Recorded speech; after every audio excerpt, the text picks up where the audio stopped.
Good morning students. Today we are going to start from class 6. Subject is science. Chapter 4 जिसका नाम है Sorting Materials into Groups. तो चलिए start करते हैं आज का हम अपना ये chapter.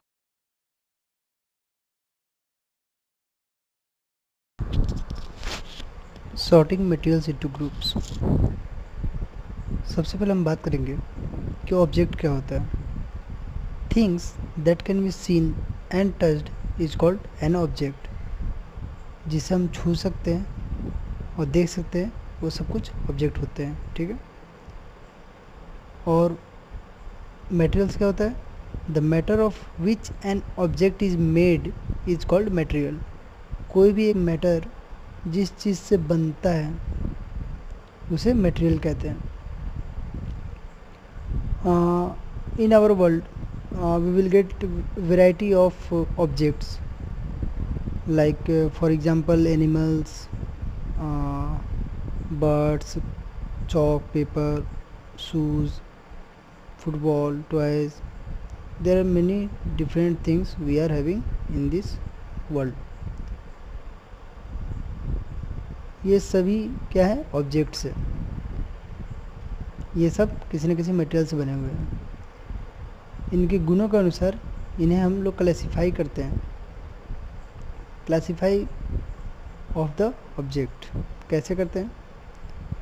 The sorting objects into the group with each group having its own characteristic properties is called classification of objects. जितने सारे ऑब्जेक्ट्स होते हैं उनको उनके गुणों के अनुसार, प्रॉपर्टीज़ के अनुसार हम लोग शॉर्ट लिस्ट करते हैं. इसी को हम लोग क्लासिफिकेशन ऑफ ऑब्जेक्ट कहते हैं. हम लोग क्लासिफाई करते क्यों हैं? हम ऑब्जेक्ट्स को अलग अलग कैटेगरीज में रखते क्यों हैं?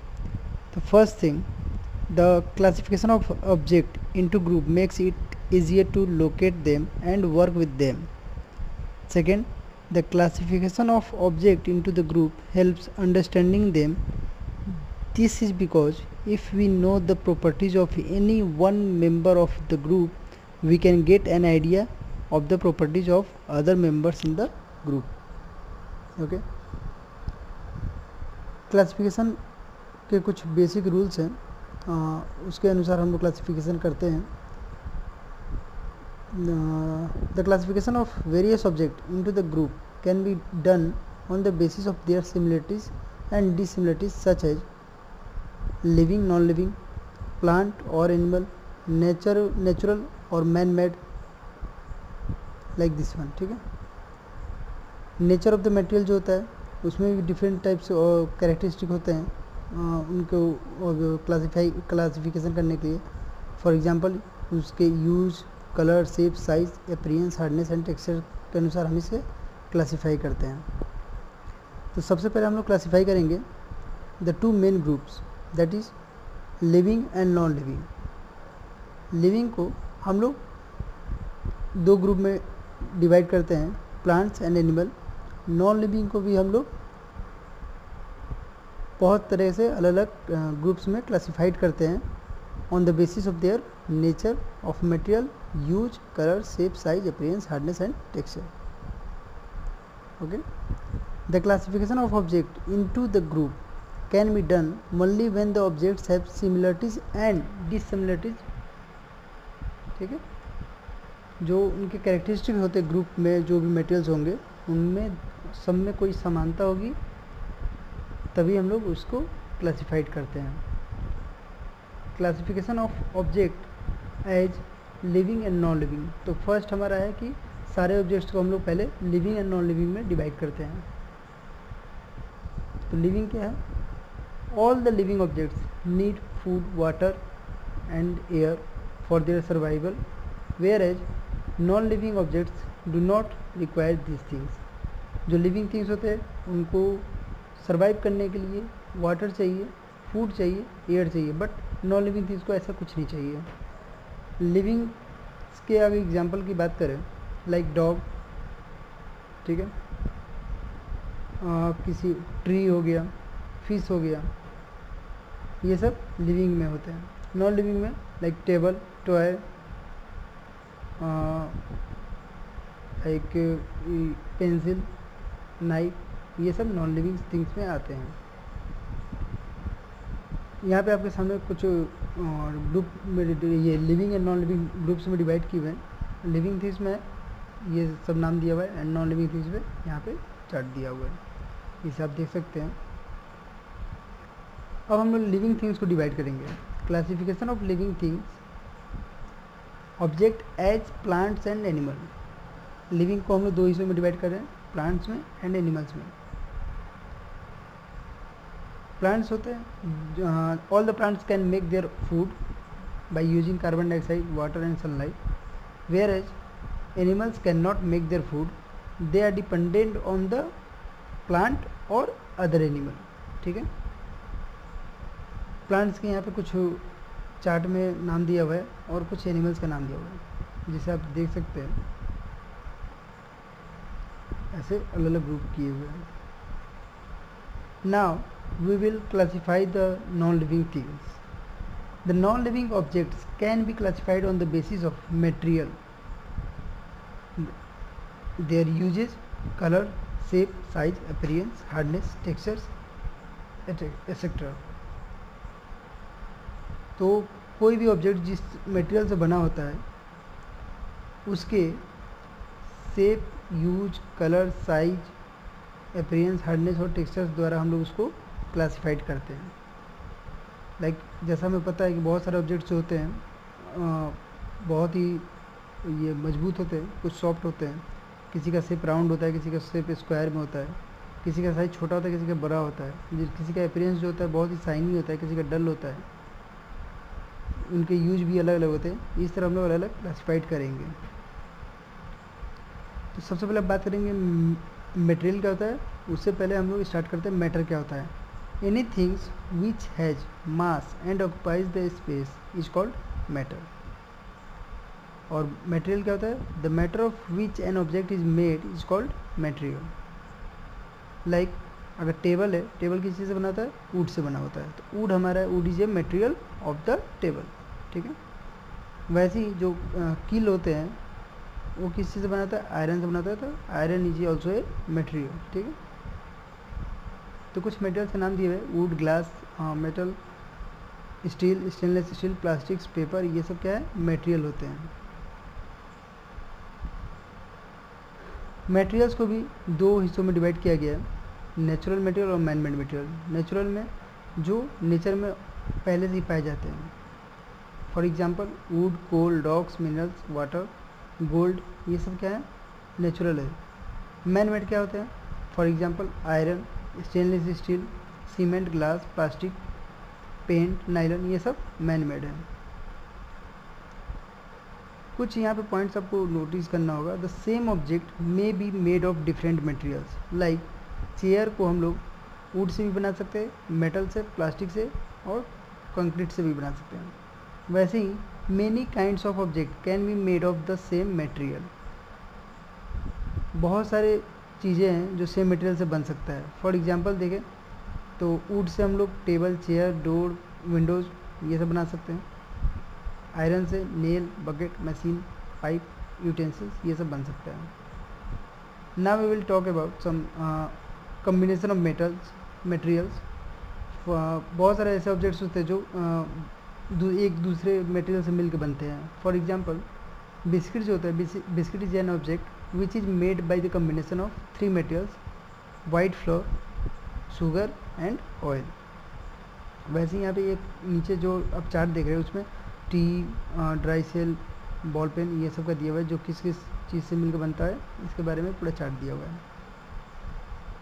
प्रॉपर्टीज़ ऑफ मटेरियल, जैसा हम बात करते हैं कि मटेरियल को हम लोग अलग अलग पार्ट्स में डिवाइड किए हुए हैं, तो उनके अलग अलग प्रॉपर्टीज़ होते हैं। फॉर एग्जांपल ग्लास और प्लास्टिक अगर ले तो इन दोनों का ये अपीयरेंस अलग होगा, हार्डनेस अलग होगा, ये सब जो इसके प्रॉपर्टीज़ है ये सब अलग होते हैं। तो सबसे पहले हम लोग बात करेंगे कि इनके प्रॉपर्टीज़ क्या है मटेरियल के। तो आपके सामने ये लिस्ट है। The materials are classified on the basis of certain properties such as appearance, appearance में शाइनी और डल हो सकता है, हार्डनेस और softness, solubility in water, heaviness और lightness with the respect of water, transparency, ये सब टाइप, इन सब को देखते हुए हम लोग मटेरियल्स को क्लासिफाइड करते हैं। तो first we will start with the classification of material on the basis of their appearance. As we know appearance दो तरह के होते हैं, आइदर वो शाइनी होगा और डल होगा। Those materials which have shiny appearance are said to have lustre. For example आपने डायमंड देखा होगा, गोल्ड, सिल्वर, कॉपर, ये सब जो होते हैं इनमें क्या होता है, शाइननेस बहुत ज़्यादा होता है। तो ये सब शाइनी, ये आपको लस्टर मटेरियल में आते हैं। और कुछ ऐसे मटेरियल्स होते हैं जो डल होते हैं, जिनमें शाइननेस थोड़ा भी नहीं होता है। फॉर एग्जांपल वुड, उसमें शाइननेस होता है, नहीं होता है। प्लास्टिक, उसमें भी शाइननेस नहीं होता, रबर में शाइननेस नहीं होता है। ये सब क्या होता है, डल के अंदर आते हैं। इनके शाइननेस और डल होने की वजह से इसका उपयोग जहाँ हमें ज़रूरत होता है वैसा करना पड़ता है। फॉर एग्जांपल अगर हमें लाइक कोई भी गहना बनाना अपने लिए, तो क्या होना चाहिए, शाइननेस होना चाहिए उसमें।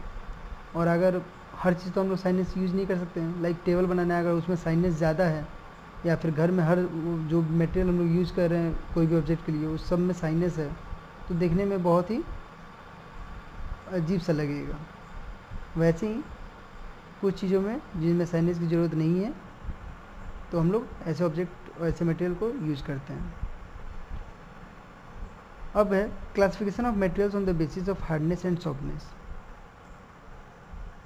कोई भी ऑब्जेक्ट या तो इधर हार्ड होगा या सॉफ्ट होगा उसके बनावट के अनुसार।